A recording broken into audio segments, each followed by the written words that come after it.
merci de nous rejoindre dans ce magazine d'entretien questions directes ce soir. Nous avons sur ce plateau M. Janvier Tchovo, qui est commissaire général du parti politique dynamique des Républicains pour l'émergence du Congo, DIREC. C'est avec lui que nous allons nous entretenir autour de cette formation politique et des questions d'actualité qui dominent la République démocratique du Congo. Monsieur Tchovo, bonsoir et bienvenue. Bonsoir, monsieur Ritier, merci. Je venais de vous présenter tout à l'heure comme commissaire général du parti DIREC. Beaucoup de gens m'ont posé des questions. Pourquoi on vous retrouve aujourd'hui chez DIREC et non chez Ensemble ou MLC? Merci pour la question. Vous savez, la vie politique, elle est dynamique. Mais il faut considérer le dynamisme de la vie politique du point de vue positif. Vous savez, un enfant, quand il est né, à un moment donné, il doit être inscrit à l'école. Après l'école primaire et secondaire, il doit faire l'université. Et puis après l'université, il doit affronter la vie pratique. Il en est de même en politique. Nous avons commencé nos pas politiques trop jeunes dans un parti politique. C'est le MLC, qui a été pour moi une riche école, qui m'a appris beaucoup de choses, qui m'a formé sur les ABC de la politique. Et j'ai fait ma vie politique, et lorsqu'on grandit, on prend des responsabilités. À un moment donné, nous n'avons pas partagé la même vision. Il était pour moi question de partir. Il faut avoir le courage d'assumer son départ. Je suis parti tout en ayant bénéficié d'une formation certaine au sein du mouvement de libération du Congo. À part le MLC, il était question que nous nous présentions aux élections de 2018 avec la loi actuelle, avec le problème des sièges. Plus il faut être dans le regroupement pour espérer quelque chose. Simple, en indépendance, ça ne pouvait pas marcher. C'est ainsi que j'ai accepté d'adhérer dans une plateforme électorale. C'est Ensemble pour le changement. Et cette plateforme électorale m'a servi de matelas politique pour que je puisse sauter. J'ai été là-bas. Après, Ensemble s'est mué en parti politique. On n'a pas été pris en compte, considéré, parce qu'on a vu que notre place n'était pas là. Il était maintenant question, et cette fois-ci, que nous ne puissions pas suivre les gens, mais il était question maintenant que nous puissions, et d'ailleurs c'est à la demande de la population, que nous puissions créer notre parti politique où nous sommes non seulement fondateurs, mais aussi gestionnaires au quotidien. C'est cette démarche qui m'a conduit aujourd'hui à être commissaire général d'un parti politique dynamique de Républicains pour l'émergence du Congo. Voilà. Une autre question, les gens m'ont beaucoup demandé. Est-ce qu'on peut dire que Janvier Tchovo est instable sur le plan politique? Non, pas du tout. Je crois qu'aujourd'hui, les gens doivent considérer qu'il y a une évolution politique dans la vie de Janvier Tchovo. Hier, Janvier Tchovo a commencé comme militant, cadre, responsable au sein d'une fédération. Aujourd'hui, Janvier Tchovo est à la tête. Il est le premier ministre d'un parti politique. Vous savez, il n'y a que, je ne peux pas utiliser le terme bête, il n'y a que ceux qui ne considèrent pas une évolution dans la vie de quelqu'un qui peuvent me condamner. Aujourd'hui, à mon âge où je suis, je crois que les degrés, la sommité que j'ai atteint, c'est une stabilité, c'est une évolution. Les gens doivent considérer qu'il y a eu une évolution politique certaine dans la vie de Janvier Tchovo. Voilà, c'est compris. Alors, parlons des directs. Où on va vous situer finalement? Opposition ou majorité? Les gens n'ont pas le temps de se poser cette question. Nous ne faisons pas partie d'une majorité. Nous ne sommes pas parmi ceux qui gèrent. Nous n'avons pas l'habitude d'assister à la cuisson, au dressement d'une table, manger et se lever le premier pour s'essuyer la bouche et dire qu'on n'a pas mangé. Parce qu'on a laissé d'autres encore à table. Non, nous n'avons rien mangé. Nous ne participons pas à ce qui se fait aujourd'hui. Nous sommes bel et bien dans une opposition républicaine. Nous sommes respectueux des tests, respecter les institutions qui existent. Et pour nous, ce qui est plus important aujourd'hui, ce n'est pas de s'afficher dans une majorité pour espérer quoi que ce soit. Oui. Pour nous, c'est de nous imposer en tant qu'une réalité politique pour que demain aux élections que nous appelons de tous nos voeux, que nous puissions dégager une majorité, pas pour prétendre à la magistrature suprême. Ça, ce n'est pas notre ambition aujourd'hui. Et c'est pour gérer. Et nous allons gérer autrement parce que nous sommes appelés à faire maintenant la politique autrement. Nous sommes bel et bien dans une opposition républicaine et nous attendons les élections que nous appelons de tous nos voeux pour que nous présentions nos candidats et que nous puissions réaliser un score considérable parce que nous n'avons pas créé ces partis politiques pour faire une opposition radicale ou bien demeurer dans l'opposition. Nous pensons que nous avons à apporter dans la vie de nos populations. Il est temps pour nous de prendre les choses en main. Donc nous sommes en phase de préparation pour que demain, aux élections qui vont venir, que l'on puisse faire tout dessin politique avec nous. Donc demain, cette question, il faut bien nous la poser demain après élection. Aujourd'hui, on ne participe pas à la gestion. Nous sommes là en train de nous installer, en train de nous implanter. Voilà. Et pourquoi la magistrature suprême, comme vous venez de le dire, ne vous intéresse pas? N'est-ce pas, il fallait briguer à tous les postes? Non, vous savez... J'ai des modèles politiques. Vous savez qu'en politique, il n'existe pas de génération spontanée. Il faut se référer toujours à ceux qui ont fait la politique avant. Vous savez, quand vous allez dans les pays à haute civilisation politique, à haute tradition politique, vous allez trouver que les grands hommes qui sont arrivés à gérer ces pays ont commencé par le niveau le plus bas. Je vais vous prendre l'exemple de la France avec Jacques Chirac. Jacques Chirac a été d'abord un conseiller municipal jusqu'à ce qu'il a gravi les échelons pour arriver à cela. Il ne suffit pas seulement d'être président de la République pour changer, bouger les choses dans ce pays. Nous venons de naître. Vous voulez nous imposer à prendre le Boukari? Nous pensons qu'à chaque âge correspond une nourriture.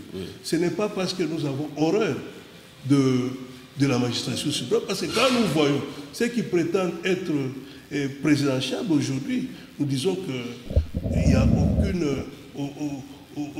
aucun projet qu'on nous propose pour améliorer les conditions de vie. Nous avons un projet ambitieux pour ce pays, mais nous considérons notre réalité.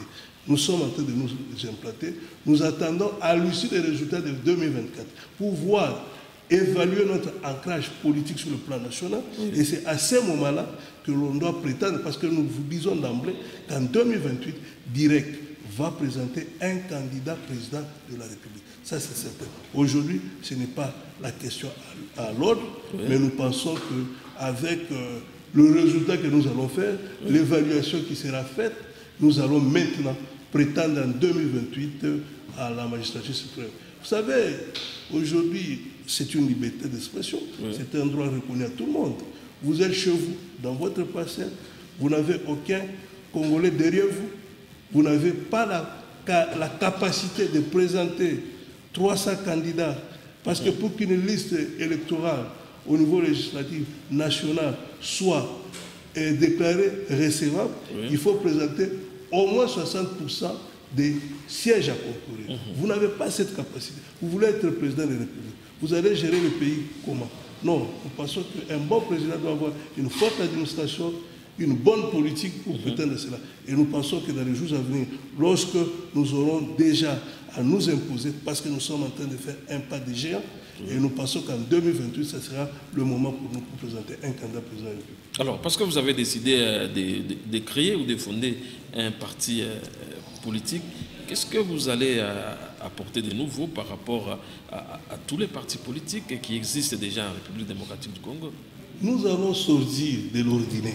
Vous savez, aujourd'hui, nous avons décidé de faire la politique autrement. Vous savez, quand nous constatons ces pays aujourd'hui, nous avons comme l'impression, au lieu d'avoir un gouverneur de province, on a la province du gouverneur. Au lieu d'avoir des professeurs d'université, on a les universités de professeurs.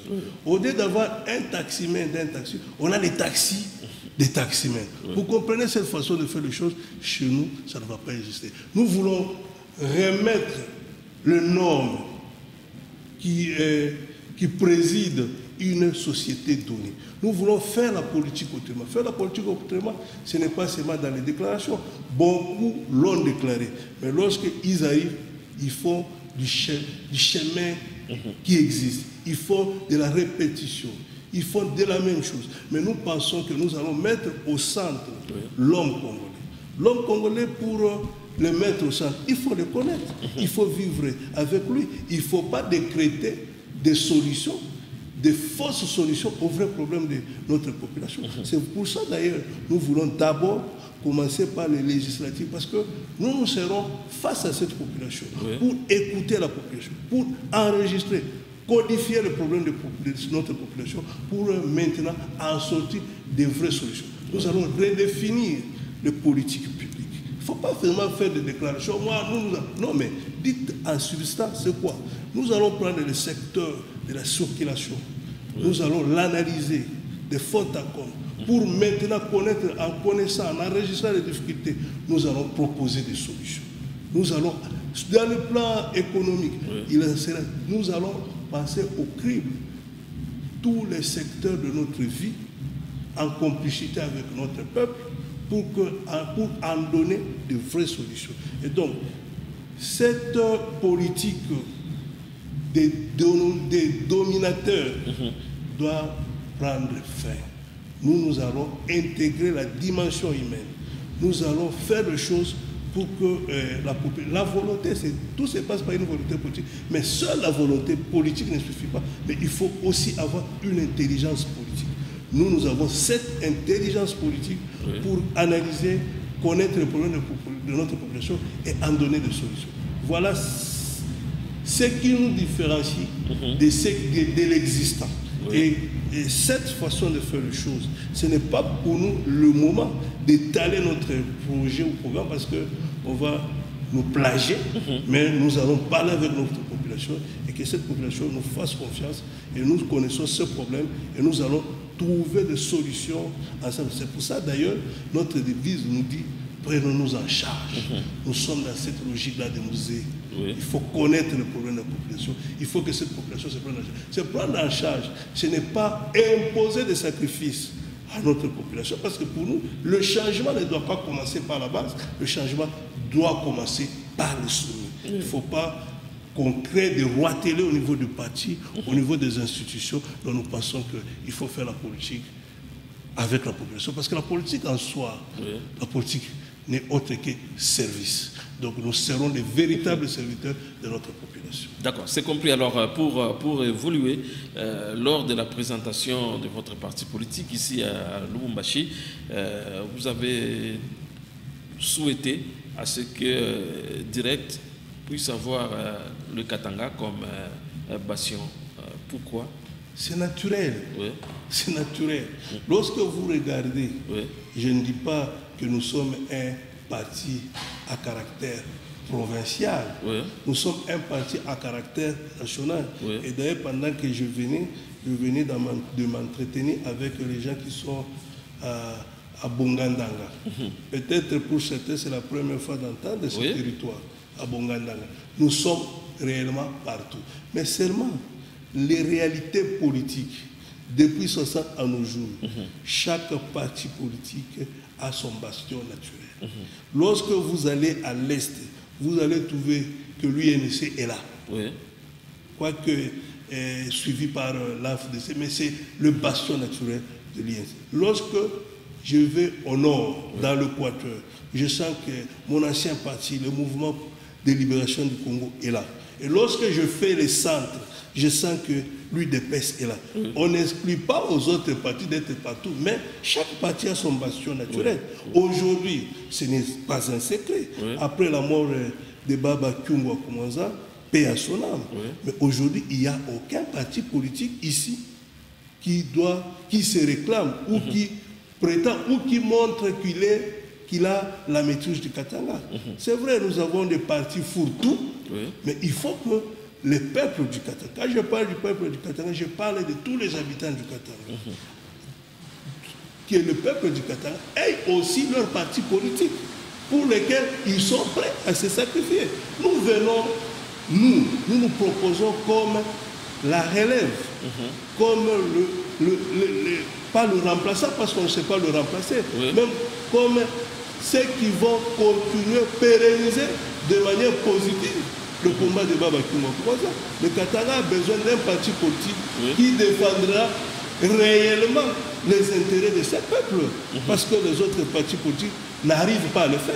Voilà pourquoi nous nous sommes dit, après que Baba soit parti, nous disons, non, le Katanga ne doit pas rester orphelin d'un parti politique, quoique les autres partis politiques sont les bienvenus, mais ici et maintenant, c'est direct. Mais pourquoi ne pas aller renforcer les partis que Baba a laissés, par exemple l'UNAFEC pour La constitution des partis politiques relève de la liberté. La constitution des partis politiques relève de la liberté en République démocratique du Congo. Nous sommes dans le combat, dans les schémas, mais nous apportons un plus. Nous ne sommes pas une simple sommation, mais nous sommes plus une sommation, nous sommes une totalité. C'est-à-dire, c'est Baba plus quelque chose. Voilà pourquoi nous ne pouvons pas nous limiter à Baba seulement. Baba nous sert de fondement, mais nous y ajoutons quelque chose. Nous sommes plus qu'une totalité, Baba plus quelque chose. Voilà pourquoi nous ne pouvons pas être avec les autres. Mais au fil du temps, lorsque nous allons évoluer, si les autres vont comprendre notre démarche et qu'ils viennent s'intégrer à nous, ils ne seront que les bienvenus. Parce que nous nous apportons plus que quelque chose. Voilà pourquoi nous ne pouvons pas aller renforcer ce qui existe. Alors, on dirait qu'il faut faire, en tout cas, beaucoup de bruit et les gens se posent beaucoup de questions par rapport à sa structure, par rapport au leader des directs. C'est qui finalement le président de ce parti? Mais nous sommes là. Nous sommes là les leaders de ce parti, de notre parti. Je comprends que ce parti puisse intéresser plus d'un. Parce que c'est un parti qui apporte un vent nouveau, qui prône la politique autrement, faire la politique autrement. Ce n'est que normal que les gens s'intéressent. Mais là, les gens doivent se rassurer que la présentation que nous avons faite autrefois, elle reste telle. Vous avez posé la question qui est président. Nous avons une dame de fer. C'est madame l'honorable Kitwa Ida Godalena, qui est élue nationale de Bukama. C'était la présidente nationale. Vous avez le commissaire général. C'est bien M. Janvier Tchovo. Nous avons sur là le collègue fondateur. Nous sommes là, nous sommes nombreux. Nous avons M. Moïse Matembo. Donc les structures sont là. Et là, nous sommes en train de nous implanter à travers le province. Partout il y a des structures et tout ça. Vous voulez que je représente tous les animateurs? Je crois que ce n'est pas ça l'objet de votre question. Mais nous sommes structurés, nous sommes là et nous existons. Et maintenant, surtout qu'en 2020, il faut faire la politique avec nous. Bon, moi je parle à la place des téléspectateurs. Alors, nous sommes pendant la période d'enrôlement, on a suivi beaucoup de messages, surtout le PPRD de son côté a appelé aussi ses militants de ne plus s'enrôler. Et vous, votre position par rapport à cette période que nous traversons, c'est laquelle? Vous savez que rien n'est de nouveau sous cette terre. Ça, c'est Ecclésiaste. Effectivement, même aujourd'hui, et surtout dans le monde politique, tout se vérifie et se réalise encore. Et se répète. Et en 2006, nos frères et amis qui sont aujourd'hui au pouvoir avaient jugé bon de boycotter le processus. Ce n'est pas pour autant que le processus s'était arrêté. Nous avons évolué à la première législature, il y a eu deuxième et troisième, et là nous allons, c'est à la quatrième, si je ne m'abuse. Et donc, libre à ceux qui ne veulent pas s'enrôler. Ils sont libres. Et surtout que ce n'est qu'un processus électoral. Ce n'est pas un processus qui déclare qui est congolais, qui ne l'est pas. Tous nous sommes congolais, mais ils sont libres. Mais pour nous, direct, nous savons que cette population a besoin de l'amélioration des conditions de vie de notre population. Nous ne serons jamais dans la politique de la révolution cachée pour soutenir les forces négatives. Entre autres le M23 que nous condamnons et leurs parrains, le Rwanda. Nous considérons que la meilleure façon de participer à la gestion, à l'amélioration des conditions de vie de notre population passe par des élections. Et pour aller voter, pour exercer ce droit civique, politique, qui est l'une des composantes d'un développement politique, il faut passer par l'enrôlement. C'est cette carte d'enrôlement qui vous donne la qualité d'être électeur, de décider sur son avenir. Et je pense, ceux qui sont rassasiés, ceux qui ont des bouches pleines, qui ne se soucient pas de l'amélioration des conditions de vie de nos populations, empruntent ce chemin. Nous ne pouvons pas les empêcher. Mais nous, qui connaissons notre misère, notre malheur, nous pensons qu'il est temps de changer nos conditions de vie. Et pour le faire, nous n'allons pas prendre des armes, nous allons aux élections. C'est pour ça que moi j'invite, direct invite, la population à s'enrôler massivement, à répondre oui à ce processus, à s'approprier le processus, à prendre ce processus à bras le corps, à se sensibiliser, à être conscient de son avenir. Parce que personne, un être humain, c'est un être qui est en mouvement, qui vise l'amélioration des conditions de vie. Un être humain qui est statique, il est autre qu'être humain. Et donc notre population qui vise l'amélioration de ces conditions, nous visons l'amélioration des conditions de notre vie, et donc nous devons nous approprier ceci. C'est pour ça que j'invite encore une fois de plus la population de Lubumbashi de s'enrôler massivement, de prendre ce cas d'électeurs et de les garder jalousement, pour qu'au 20 décembre, que nous puissions aller choisir les bons, les vrais, les dirigeants que nous voulons, les dirigeants qui seront redevables vis-à-vis de nos populations. Voilà pourquoi nous demandons à ces populations de s'enrôler massivement. Pour nous, le processus, il suit son bonhomme de chemin. Nous sommes bel et bien dans ce processus. C'est un déjà démarré, n'en déplaise aux autres, mais ce processus va aboutir et nous allons aboutir aux élections. Est-ce que cette position du PPRD n'ouvre pas la voie à un dialogue? Parce que c'est quand même une grande formation politique. Vous savez, nous étions mal habitués. Oui. Mal habitués, à chaque moment, il faut arrêter le train pour que ceux qui étaient en retard puissent prendre part au train. Écoutez, nous sommes plus de 80 millions, 100 millions même aujourd'hui de Congolais.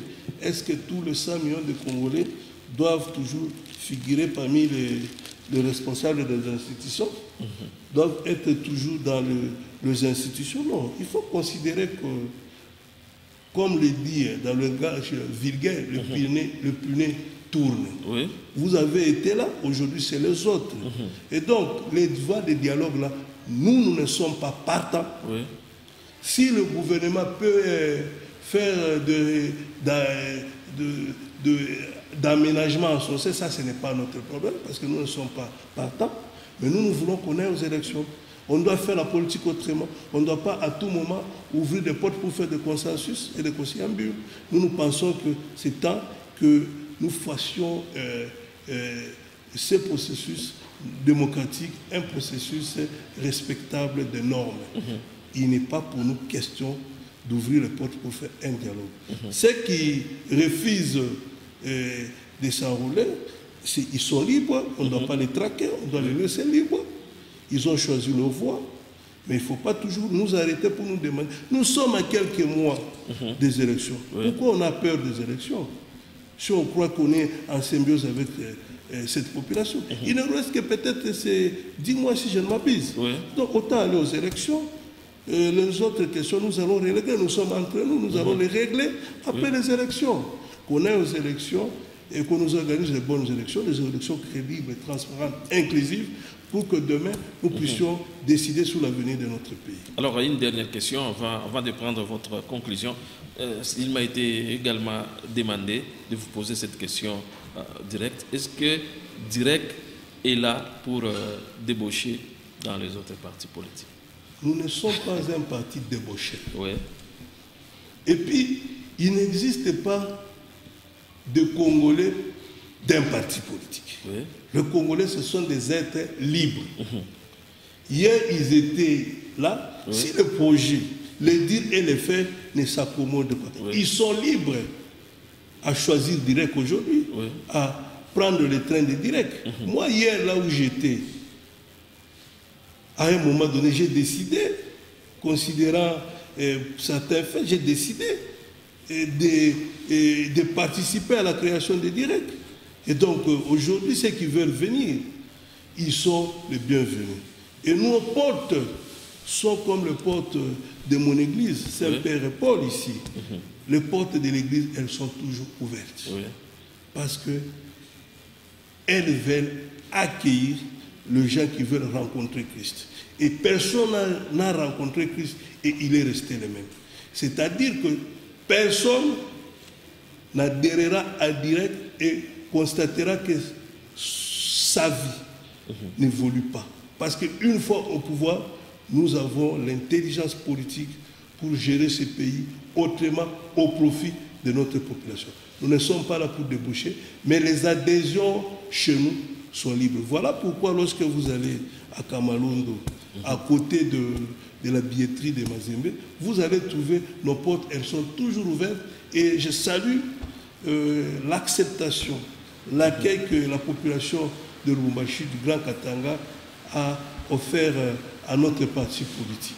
Et cette population a compris que c'est leur parti politique, c'est le parti phare, qui a trouvé son bastion dans le Grand Katanga.